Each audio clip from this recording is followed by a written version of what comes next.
Well, hi everybody, and thank you for coming to my presentation. There we go, which was assisted by Zifeng Li. I don't know where she is. I'd like to talk about PRC regime interference and influence operations in Canada that had previously been inferred by circumstantial and anecdotal sources, but which have subsequently been verified by a massive dump of classified documents to the press by person or persons within Canada's security and intelligence establishment. These started a year ago, and even 2 weeks ago there was a new one that showed a wiretap within a Chinese diplomatic facility indicating the arrangements that were being made to bring a candidate for Canadian provincial premiership secretly into the Chinese consulate for consultation. So essentially, over the past few years, I have done 230 or so opinion pieces on China in Canada, which are based largely on anecdotal and circumstantial writing. In other words, we couldn't download the United Front Work Department's USB of their strategy inside Canada. But what we have seen since have been these releases of documents, by the Globe and Mail newspaper and by Sam Cooper in his book Willful Blindness, and now in his Substack, which consistently uses documents that have been released by security people, which are top secret and should not have been released. Of course, this is a terrible, terrible thing when top secret documents are released to the public. It impacts on operations sources and the confidence that other intelligence agencies, such as the Five Eyes, have with sharing intelligence with Canada. And Canada, of course, after all, is a net importer of intelligence. But in any event, these have come out, and the leaker did write a Globe and Mail opinion piece. So this person is not anonymous, but is undisclosed. In other words, the reporters know who it is that is providing these top secret documents, and the idea was that people at the lower levels of the Canadian Security Intelligence Service and the Privy Council Intelligence Assessment Secretariat have been frustrated that they have been sending up reports to the center of the Canadian government alleging serious malign activities by the Chinese regime inside Canada, but that these have not been responded to in terms of regulations or orders for action or legislation.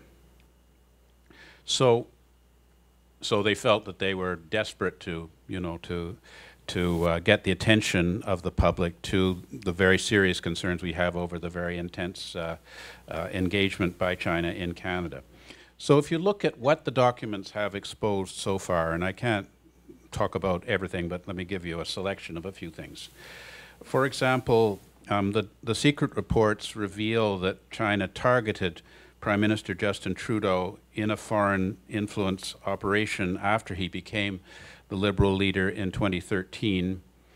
This plan by Beijing involved donating a significant sum of money to the Pierre Elliott Trudeau Foundation. In other words, the foundation set up to honor the current Canadian Prime Minister's father. In 2014, a conversation was captured by the Canadian Security Intelligence Service between a Chinese diplomat and the billionaire Zhang Bin, who is a member of the National Committee of the Chinese People's Political Consultative Conference, Zhengxie.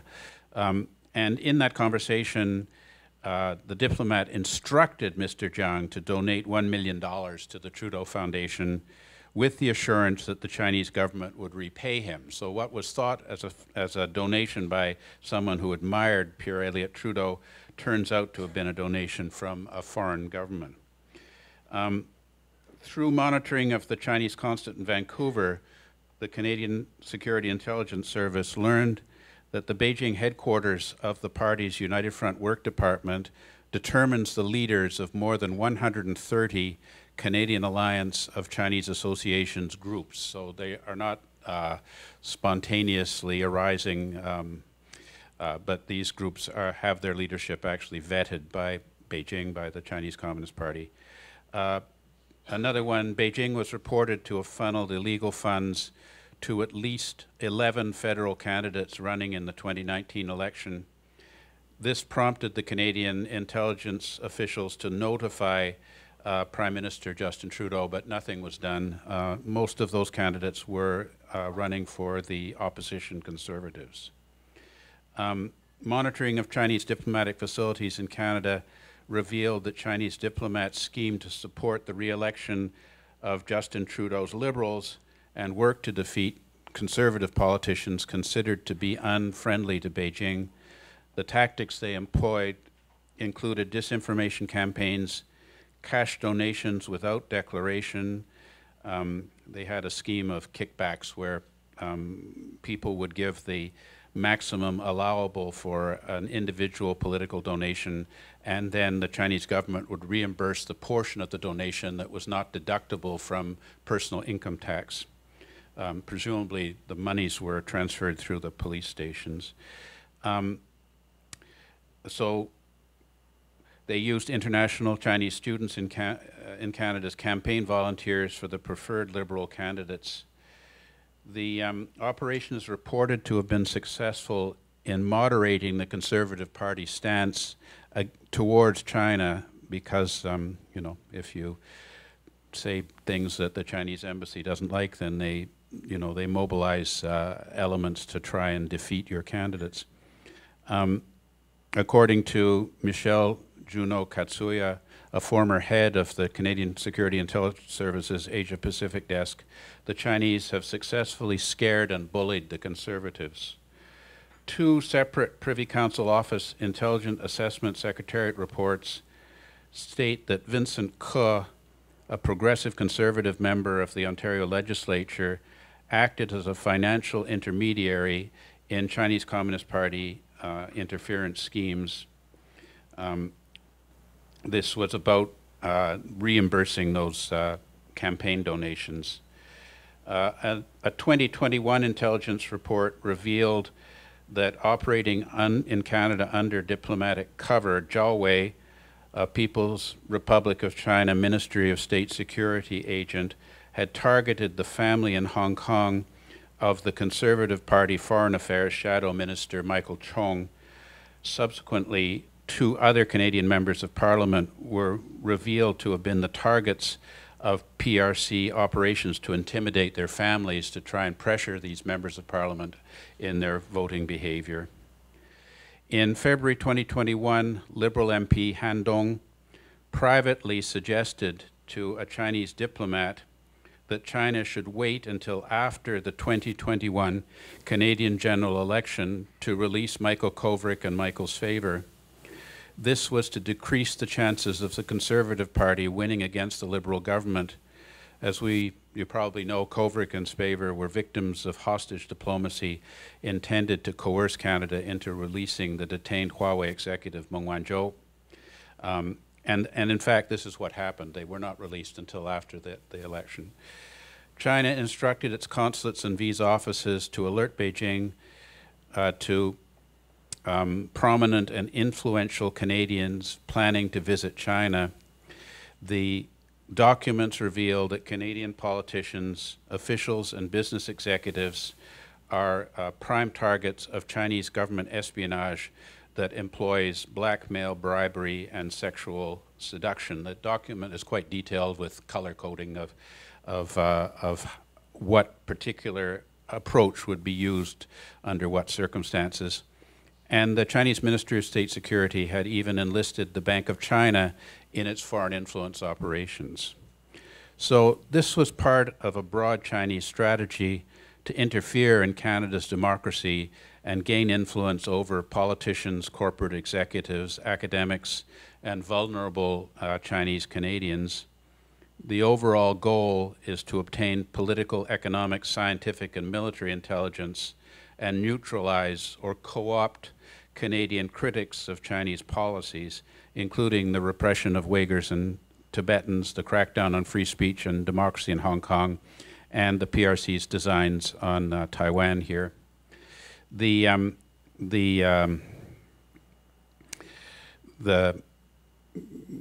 color coding, I guess I can talk about that in terms of political influence tactics to gain influence over Canadians here and those traveling to China, revealed in Chinese government internal documents that had been exposed to the Canadian press as follows.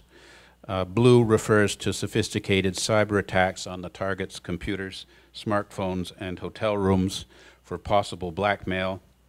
Gold refers to bribes. Yellow is what CSIS described as honeypots, how the CCP employs sexual seduction to compromise a target. There have been some consequences.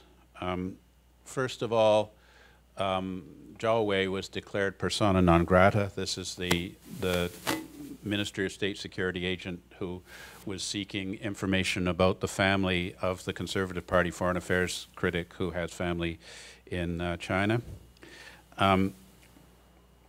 This happened a full week after the revelations of his malign activities were revealed in the media. The Prime Minister and Foreign Minister both said the delay was because Canada had to carefully weigh the potential impact on economic interest, consumer interest, and also diplomatic interests of Zhao's potential expulsion, which, according to our Minister of Foreign Affairs, Mélanie Joly, could have led to a potential backlash. So the government, was even considering allowing this man to continue to remain in Canada until the public pressure became too substantial. And judging by the large number of Chinese diplomats in Canada, it is estimated that about 70% of the large diplomatic cohort in Canada are engaged in MSS and United Front work activities. Only 30% are engaged in legitimate diplomatic activities. So Vincent Ke, the one who is alleged to have funneled money from the Chinese government to Chinese Canadians with regard to political donations, resigned from the Liberal caucus. Han Dong, the man who met with the Chinese Consul General in Toronto with regard to Kovriken's favor, has resigned from the Liberal caucus, but he denies that the conversation as depicted in the document report in the Globe and Mail is accurate. He claims that he was actually urging the immediate release of Kovriken's favor, although one wonders why a Canadian parliamentarian would be meeting with Chinese diplomatic officials when the parliamentarian has no mandate for engaging in foreign policy.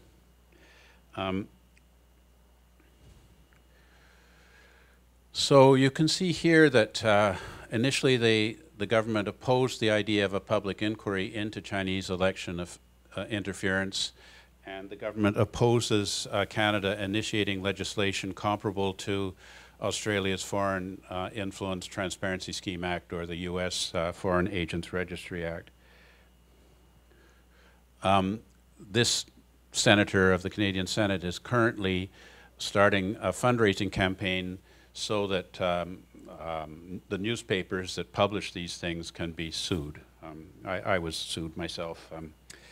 It increases the libel insurance of the newspaper. This senator is concerned that the crackdown on Chinese activities or the initiation of a foreign interference transparency registry will lead to pervasive racism against persons of Chinese origin. Suggestion has been that it could be comparable to the internment of the Japanese during World War II or the 1925 Canada Immigration Act, which stopped all Chinese from entering Canada for 22 years. It's a bit of a red herring in my view. The Foreign Influence Transparency Scheme Act only requires that people, recipient of benefits from a foreign state or entity, should register it. It doesn't inhibit them from doing anything. And most of the people who are under question in Australia with regard to receiving benefits from a foreign state are white people. I receive benefits from a foreign state to come here to this conference. I'd be happy to register it. So Mr. Trudeau, apparently, according to documents that were revealed, the Privy Council office had tabled documents to the Canadian Parliament showing that Mr. Trudeau had received at least 6 briefings on Chinese foreign election interference since 2018. Testimony before a parliamentary committee in June revealed that a July 2021 Canadian Security Intelligence Service assessment warned that Beijing was targeting Mr. Chong and his relatives in China. It had been sent to Mr. Trudeau's national security advisor at the time and 3 deputy ministers, but no action was taken by the government at that time. The 3 deputy ministers say they did not read the assessment. Mr. Trudeau's then acting national security advisor, David Morrison, acknowledged that he had read the July 2021 memo, but said he didn't brief Mr. Trudeau because he did not regard the document as a call to action. The Globe and Mail reported that the then Public Safety Minister, Bill Blair, also received a May 2021 top secret document outlining the threats to Mr. Chong, but he didn't read it either. He said that it would have been up to the Canadian Security Intelligence Service Director, David Vigneault, to bring it to his attention. The Canada's Spy Service sought an electronic and entry warrant to monitor former Ontario Cabinet Minister Michael Chan in the lead-up to the 2021 federal election, but it took several months for then Public Safety Minister Bill Blair to sign off on the clandestine surveillance of this influential Liberal Party power broker. The 4-month delay left little time for CSIS to get approval of a federal judge and to figure out the best ways to plant the bugs in Mr. Chan's home, cars, office computers, mobile phones before the election campaign got underway. Some within the spy agency suspected the hesitancy was because of Mr. Chan's role as a major organizer and fundraiser for the Liberal Party. Mr. Blair subsequently released a statement on Twitter saying the reporting by the Globe and Mail is factually incorrect.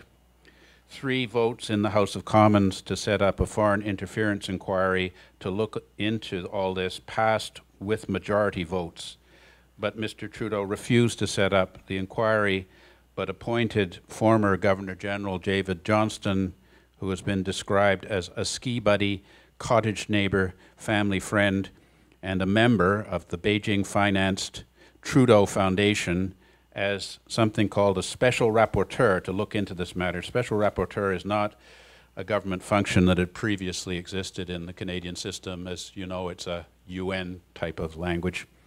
The government allowed Johnston to access classified and unclassified documents for his review, but refused access to all cabinet documents. They said that he would only have access to documents that they deemed as necessary. Subsequently, he resigned, but before he resigned, he questioned the reports in the newspapers of the leaked top secret documents. He said that viewed in full context with all the relevant intelligence, the leaked materials released to journalists had raised legitimate questions, but they have been misconstrued in some media reports, presumably because of the lack of context. The allegations published in the news media, he said, have caused significant misunderstandings and contributed to a discourse of distrust. He said that that irregularities were observed with Han Dong's nomination as a Liberal candidate in 2019. There is well-grounded suspicion that the irregularities were tied to the PRC consulate in Toronto, with whom Mr. Dong maintains relationships, but he couldn't find evidence that Dong knew of the irregularities or that Mr. Dong knew that China was backing him. Must have been quite a surprise when he found out about that. There is clear evidence that Han Dong had privately visited the Chinese consulate to discuss the detention of the two Michaels with the Chinese diplomats, but he did not suggest to the official that China extend their detention. Mr. Johnston's report says the allegations are false, without giving any reason why he thinks that. Limited intelligence supports the notion the Chinese government intended for funds to reach 7 Liberal and 4 Conservative candidates, but there's no intelligence suggesting any of them received the money. He said there should be no public inquiry into Chinese foreign influence interference in the Canadian democratic institutions because the person leading a public inquiry would be unlikely to learn more about who knew what, when, and what was done about it than has been made available to the Special Rapporteur. Duplicating this effort would not be productive and would lead to delay in addressing the issues. So the report by the Special Rapporteur was scorned for its apparent non-response to the alarming allegations in the leaked intelligence reports, particularly about Canadian diaspora communities being harassed by Chinese agents, and well nigh everybody else except the Prime Minister and his colleagues and staff felt that the report was inadequate. The leader of the official opposition Conservatives at the time, Aaron O'Toole, made a statement in the House of Commons saying government leaders and senior advisors of the government are being willfully blind to attacks on our parliamentary democracy. Johnston had intended to continue his inquiry with public hearings and issue a final report in October 2023, but he resigned as Special Rapporteur on June 9th, I think, essentially in disgrace, his reputation shredded. So the government finally decided that they would hold a public inquiry into foreign interference, led by this distinguished judge of the Quebec Court of Appeal. But this person, this particular nominee for the public inquiry has no background whatsoever in foreign affairs or national security. Her areas of practice when she was a lawyer were corporate, commercial litigation, civil litigation, and professional liability, according to her Court of Appeal biography. Hard to say how it's going to go. Finally, for Canadians, I think the critical outcomes of this whole exercise can be captured in a few questions. First question, will any more Chinese diplomats involved in election interference be expelled from Canada? In other words, we expelled 1. What about the other, I would estimate, 110 who are still operating in Canada freely? Will their proxies working here be held to account and see their day in court? In other words, people who have been involved in acting on behalf of China, you know, in harassment of Canadians of Chinese origin and so on.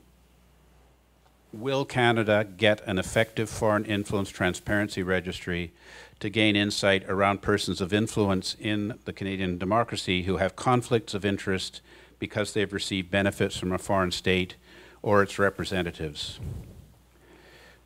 And finally, will we get more clarity on why the government projected such an indifferent response to alarming reports of foreign malign activities, including the activities detailed in the large number of federal government intelligence assessments that have been, secret assessments and released to the press? If you're interested in more detail, I recently published a paper on this funded by the International Republican Institute. Note it's funded by the Americans, and it's longer and talks about it more. Thank you very much for your attention.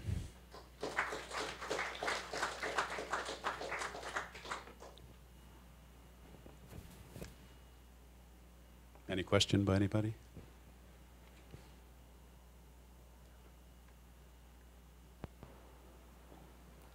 Yeah, Michael.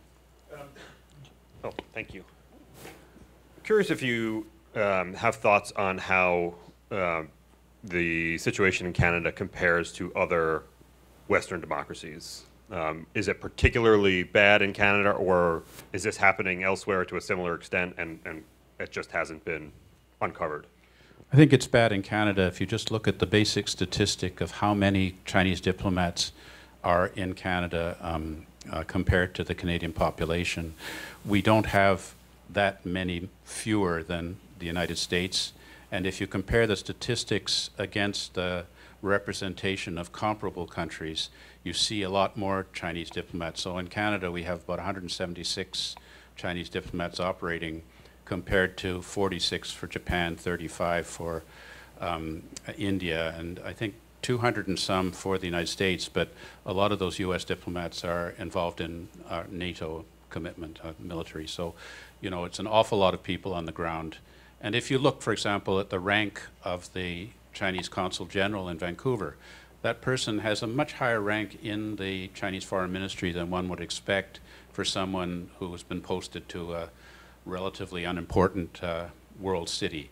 And I think this is because, you know, the heads of Chinese missions' primary role is the head of the party committee. And I think the party activities in Canada are very, very extensive, well beyond other countries. Thank you. Yeah, but why you think Canada is a big target for China? You're asking me why? Why you think Canada is a target for China?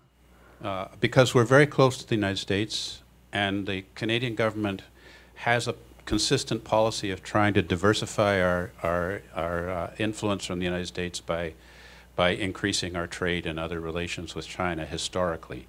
So there's some degree of path dependency on this for a long time. And also strategically, Canada's an important country. Remember the Five Eyes, G7. We're located between the United States and Russia. Just a lot of reasons, but I think the main reason is extensive elite capture and large Chinese community, and China's been so successful in Canada that they'd want to continue. Not to speak of critical minerals and other materials of particular interest to China, plus extensive operations in transfer of dual-use military technology from Canadian universities and research institutes into China. We have much less regulations on this in terms of the transfer of classified technologies to agents of a foreign state than US, Australia, and Britain. So thank you very much for your attention.